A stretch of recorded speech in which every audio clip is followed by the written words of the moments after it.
Hi geeks, and welcome back to another episode of Glesga Geek and another episode of Geekly News. Now I have to apologise, we have been kind of quiet on the home front with the whole putting up news stories on our social media pages. Unfortunately, we've been going through a couple of things with Pebbles, as you might know. She's been getting spayed, so she's got a big massive cone on, so we've been dealing with that, and we just don't have time to scour the web just now and find all the different news stories, except for one. So let's jump into this week's Geekly News, which will be slightly different to normal because I'll be concentrating on one news story.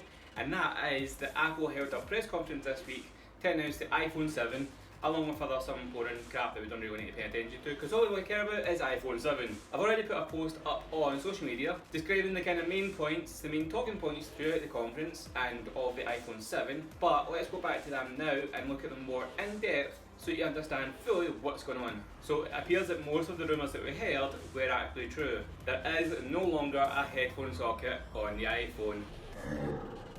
This is the one that's killing many iFans off. Now they will still give you a headphone in the box, obviously it's going to have a lightning adapter on it, and it will also give you an adapter so you can turn your lightning into the 3.5mm port. But the difference is, and the thing that's really bugging people, is the fact that you can't charge your phone and listen to music in your headphones at the same time, unless you buy an adapter, and there'll probably be thousands of adapters coming out. So I mean, I wouldn't really worry about that too much, just now anyway. At the conference, Apple also unveiled their Airpods, which are the wireless headphones.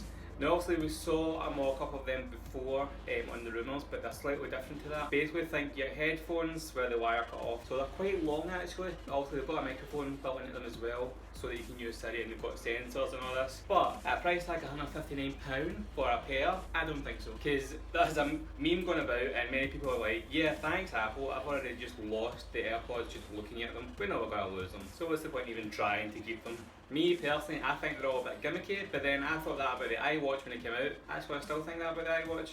Oh well. Next up, it appears that the home button has been replaced by a force feedback button. This one's kind of difficult to get, but what it basically means is that there's no actual physical button to push, but there's going to be a button. The same idea as the Samsung Galaxy, which is just basically a bit of glass with you can press it and it will register that you're pressing a button. Just basically an extension of the touchscreen. This is one I can't really talk about too much because I prefer to see the actual setup of it to see how it feels.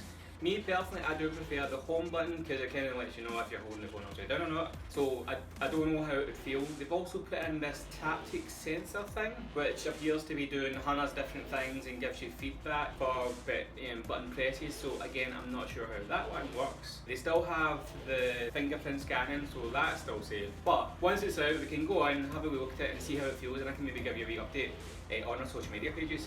So obviously check back for that. It's also been announced that the iPhone also has stereo speakers now. This I feel was meant to be the big one to kind of make up for the lack of headphone socket, but they're totally different things, so one extreme to the other. It's a good idea to give stereo speakers because obviously you want your phone to be loud, especially when you're trying to play that video, you try to show your friends that music, you know, it's a better idea, but it's stereo speakers.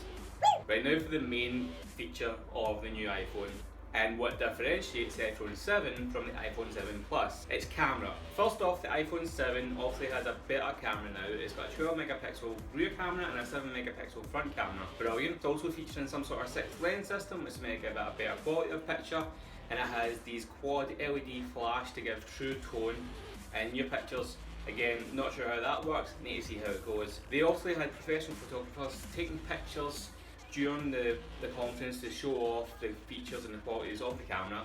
I'm not a professional, you can see in this setup that I'm not professional, but you know, maybe it'll be good to take pictures of Pebbles. Also has, I think, a 60% faster shutter rate, which means that it'll get the action quality pictures better. Again, that's a good thing. Now, when it comes to the iPhone 7 Plus, it has two 12 megapixel rear facing cameras. One is a wide angle lens, and one is a telephoto lens. The whole point of this is it's meant to give you real optical zoom on the iPhone. I don't know how that one will work. The idea that they said at the conference was it would give you 2 times optical zoom. 2 times optical zoom isn't that much, but when they say when they pair it with their software and using also the 2 lenses that will give them that different rate, they'll be able to give you up to 10 times zoom, but the rest of it will be a digital zoom. Now obviously if you're like me, you know how bad digital zoom can be. It's kind of up in the air, I don't know how it'll be. Again, I believe it's one of these kind of gimmicky things. They're obviously trying to differentiate the iPhone 7 to the iPhone 7 Plus, apart from the fact that it's just bigger, which I guess is a good selling tactic, because then many people are like, oh, it's got 2 cameras, I want that one instead of that one, even though they probably would never have used the plus size before. As always, they've upgraded the processing power on the iPhone as well, so it's now got double the processing power of the iPhone 6s, which is never a bad thing. There's a rumour going about that they've actually upgraded the RAM memory on the phone as well. So I think before it was 2 gig and it's up to 4 gig or something like that anyway. So again, that's even better. But Apple never really released the RAM stats on their phones for some reason. Who knows why? Trade secrets and all that. Again, it's meant to be very, very quick as opposed to the iPhone 6. Next up is a very bold statement from Apple, and they're saying that the new phone has an even longer battery life, like up to 2 hours on the iPhone 7 and an hour on the iPhone 7 Plus. Now that's a very big statement for a company to make, especially when their phones have been notoriously bad at holding a charge. I mean, there's plenty of people that say, oh, I used it for so long and I had to charge it like 3 times a day. And then every iOS update, you seem to lose about 45 minutes because they're doing extra things in the background and using up more power and more processing power. That's when it will take a long field test to find out exactly how it is. One of the last features that have been announced kinda within the conference is that the phone is now splash resistant. Now this one bugs me because it isn't water resistant. You'll probably see a lot of people, a lot of advertisements, a lot of everything saying that the phone is now water resistant.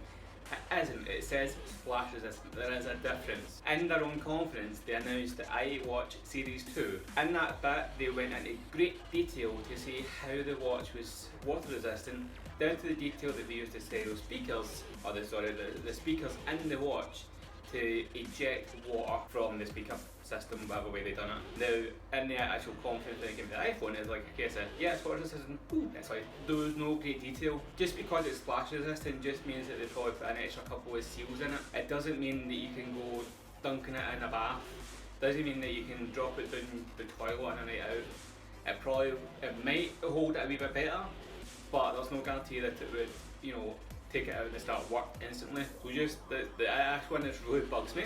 So please do be aware of that when you look at the phones and you look at the advertisement. Last bit, your facts and figures, so I'm going to read that with a bit of paper. The storage is doubled across the board. There's no more 16GB size, it's 32, 128 and 256. Pre-order started on Friday, that was the 9th and the 9th. General sale is on the 16th of the 9th. The iPhone 7 normal starts at $599 and the iPhone 7 Plus starts at $719. As far as I can tell, Apple have done a new upgrade program that gives you a new phone every year. Feel free to look into that, I'm not sure how that would work. iOS 10 is out on the 13th of the 9th. I've actually got it installed just now because I'm part of the beta program. It is a little bit different, great differences, but there's these subtle differences which annoy you, so I'll maybe try and do another repost on that. So obviously keep tuned to social media, and I'll maybe do another wee video, another wee post, and let you know how that one is. But yeah, that's the iPhone. Again, Apple just went out and changed things about the phone, you know, all the courage and all this. I don't know if they went and changed just a little bit too much in the one phone. We'll wait and see how it goes. As always, if you've liked this video, make sure you give us a wee thumbs up, and as always, subscribe if you haven't already. It gives us so much love, it costs you nothing, but it helps us out. Also, be sure to check us out on social media. We are now on Facebook, Instagram, Twitter, Snapchat, Tumblr and Pinterest. We post there, try and post there at least once a day, every day, with different news stories and latest reviews from Jamie. So, until next time guys, keep geeking!